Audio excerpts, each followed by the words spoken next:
Hello and welcome back. Pakistan's recent crackdown on the Islamic militants in the Red Mosque left more than 100 people dead. Since, militants have carried out a series of revenge attacks which have killed more than 200. Many Pakistanis fear that this surge in violence may turn into a full-blown war between President Musharraf and the Islamist elements, while opposition parties fear that it may provide an excuse for the government to postpone elections, something President Musharraf denies. Benazir Bhutto was the first female prime minister of a post-colonial Muslim country. In each of her 2 terms as prime minister, she was dismissed by the president for alleged corruption. She is now preparing to head back to Pakistan from her home in London, even though President Musharraf has threatened her with immediate arrest. People in Power Sapna Bhatia asked what she thought about the rise in Islamic militancy in Pakistan. See, I'm a Muslim and I have a great faith in the religion of Islam, which gives the message of peace and of brotherhood. Mosque for me is a place of sanctuary, of prayer, of refuge. It's not a place where you house rocket launchers and ammunition and fight state authority. Why has it happened? I believe it's an offshoot of the Afghan jihad. In the 80s, when the Soviet Union had occupied Afghanistan, the then military dictator turned towards the Muslim Brotherhood to organize the Afghan Mujahideen. They thought they had defeated one superpower and could defeat another. So after the Soviets withdrew, they decided to take on the West and to take on moderate or secular leaders within the Muslim world. They've tried to spread their tentacles and they have used their sympathizers within the military and security apparatus to spread through madrasa and militants. They used our dispute over Kashmir as a pretext also to justify their expansion. But we can see what is happening in Pakistan is not a Pakistani movement. It's led, or it's got connections with Al-Qaeda. So it's Al-Qaeda's agenda which is actually leading to civil war and bloodshed in Pakistan. And how is this going to affect the political situation in Pakistan? We have been saying that unless democracy is restored, the Taliban will regroup, and they have regrouped. And then we said that unless militancy is tackled, the militants will spread. Well, they're spreading. And now we are saying that the very future of Pakistan, its integrity, its unity is at stake. The militants were first the junior partners of the military. Now it seems that they want to establish themselves as the senior partners because they're attacking the military as well as the civilians, and they have so many arms, they have so many cells, and they just flit from one militant madrasa to another. Do you think that General Musharraf is going to use this situation to put off elections this year? The regime has so far said it's going to go ahead with elections, but there's a widespread feeling that there are certain hidden hands behind this activity that want to prevent elections and declare a state of emergency. Or maybe it's the militants who are fearful that under the ruling PMLQ, they've been able to spread their tentacles all over the country, including Islamabad. So it's possible that they themselves are creating the situation to get the elections postponed, because under dictatorship they have thrived. Are you saying that up till now General Musharraf has condoned extremists? Lal Masjid, or Red Mosque, which has become a symbol of the growth of militant madrasas, was established in the last 5 years. It was established on government land that had been illegally seized. Rocket launchers, Kalashnikov guns and foreign militants were smuggled into the Red Mosque, all under the eye of the security services, who were unable to perform their duty. And when they performed their duty and arrested one of the militants who was smuggling weapons into Islamabad, the cabinet minister intervened to get him free.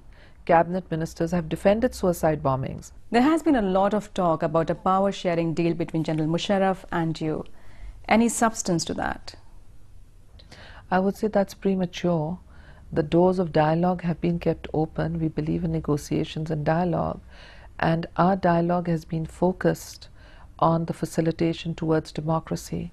But democracy means a fair election.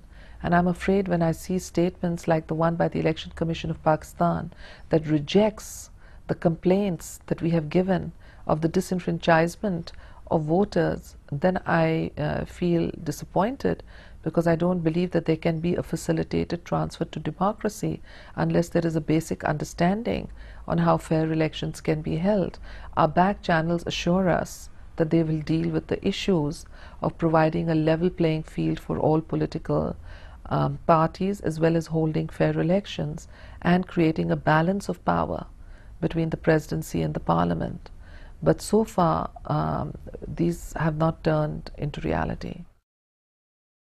This week sees elections in Turkey. One of the key issues influencing how votes will be cast is Turkey's proposed membership of the European Union. What makes Turkey special next to its European neighbours is that nearly half of its population is under 24 years old. Last year, in negotiations with the EU, Turkey emphasised that its dynamic population could make it an engine of growth within the EU.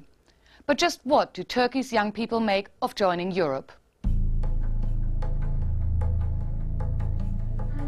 On October the 29th, 1923, the Republic of Turkey became the successor state to the Ottoman Empire, after 623 years of rule. Mustafa Kemal Atatürk became the Republic's first president and subsequently introduced radical reforms with the aim of founding a new secular republic. Until then, Turkey had been governed by Sharia law. Among the far-reaching changes were the new civil code, penal code and business law, based on the Swiss, Italian and German models. The new legal system made all citizens, men and women, equal. The leaning bridge over the Bosphorus spans 2 continents, joining Europe and Asia. Even before its construction, this linkage was Atatürk's aim. Since the establishment of the Republic, Westernization and Europeanization and being the part of the European integration have been the main goals of the Republic.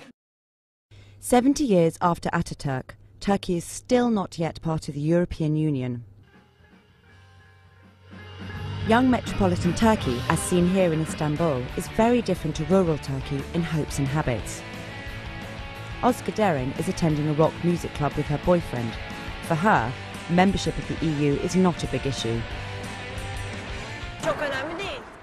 It is not that important to be European because our quality of life is as good as theirs. That's why it doesn't matter being called European or Asian. The women's rights have been improving in Turkey since the foundation of Turkish Republic. The Europeans cannot accurately figure out our society in their mind. For example, they think that all Muslim women wear black clothing. A sentiment echoed and amplified by Özge's friends. We have a culture.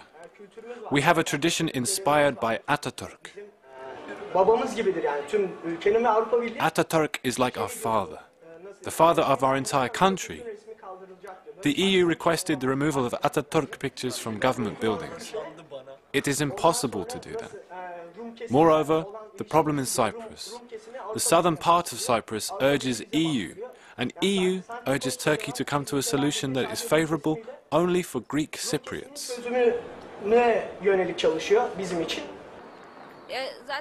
If the requirements were fulfilled, we would probably be in the EU.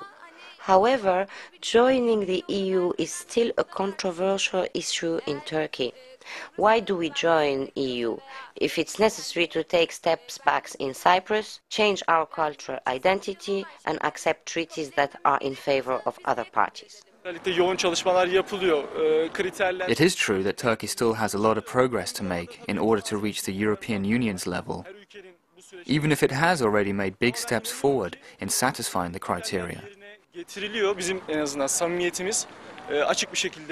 But I'm sure it will be European one day. I'm sure also that it will take serious efforts. Sumru Atak is a student. She understands that the life she enjoys is not available to all Turkish women.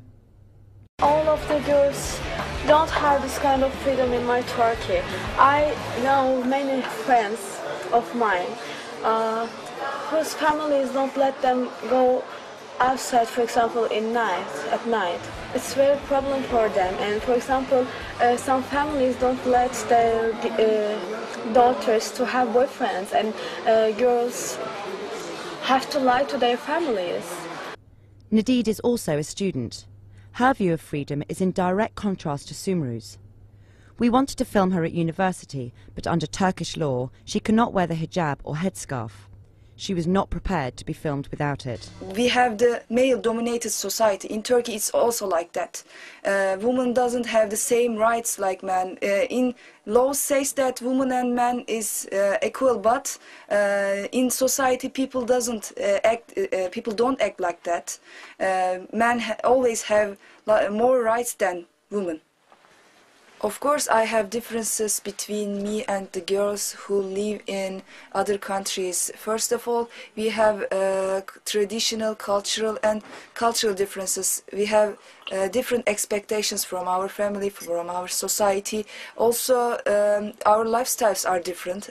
And second, I think they have more freedom living about their religion. We don't have this. For example, I'm not going to school with my scarf, but if I was in Europe, I would do it. I can do it. But here in Turkey, we don't have the same freedom. Yusuf Kanli is the chief editor of the first English-speaking daily newspaper. He has a vision of his own about Turkey's future in the European Union. When the day comes, when Turkey is fully prepared for accession, we'll have to think and decide. Not only Europeans, we as Turks as well must sit and decide. With today's conditions, I am against membership. That is, yes for the process, no for membership for the time being. Why? Because now it seems that by the day we become member, that is 10-15 years' time, the demographic developments in Europe will produce a huge pensioner population, while we will still have a young, energetic, productive population. Why should we pay the pension of the old Dutch or the French? In rural Turkey, these concerns are far from a priority. Çikdem Bahadin works 10 hours in a textile factory. After a 2-hour walk home, as the eldest daughter, she is still expected to wait on the family. To her, the young women in Istanbul are a race apart. They wear jeans, smoke cigarette and put makeup on. And boys and girls goes out together. And EU membership is something she just does not think about. Frankly speaking, I do not feel comfortable talking about that, because I don't know. The earliest Turkey could join the EU is 2014. The politics are such that it could be much later. The EU keeps raising the bar, and the Turkish government is increasingly looking east for its future rather than west. The new government will have to appease both old and new Turkey, taking tough decisions on where the country's future truly lies.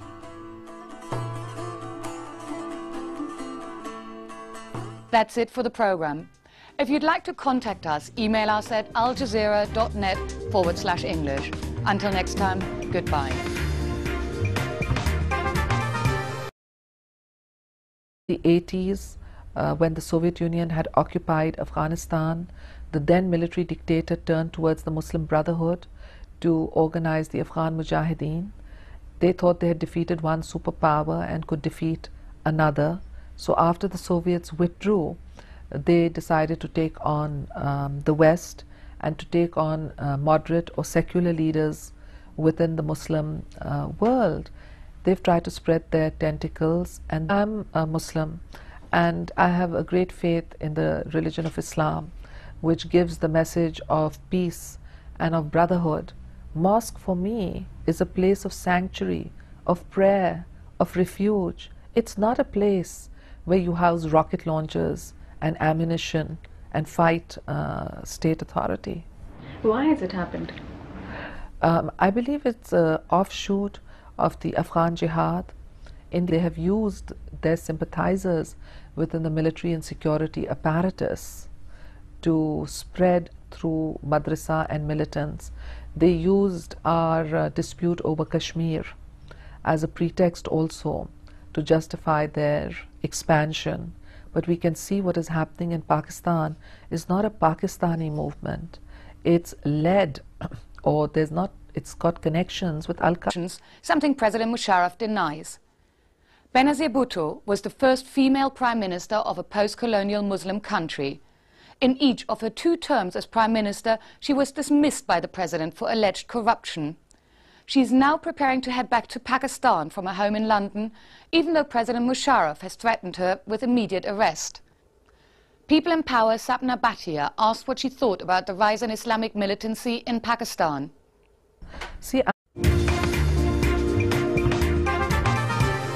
Hello and welcome back. Pakistan's recent crackdown on the Islamic militants in the Red Mosque left more than 100 people dead. Since, militants have carried out a series of revenge attacks which have killed more than 200. Many Pakistanis fear that this surge in violence may turn into a full-blown war between President Musharraf and the Islamist elements, while opposition parties fear that it may provide an excuse for the government to postpone elections.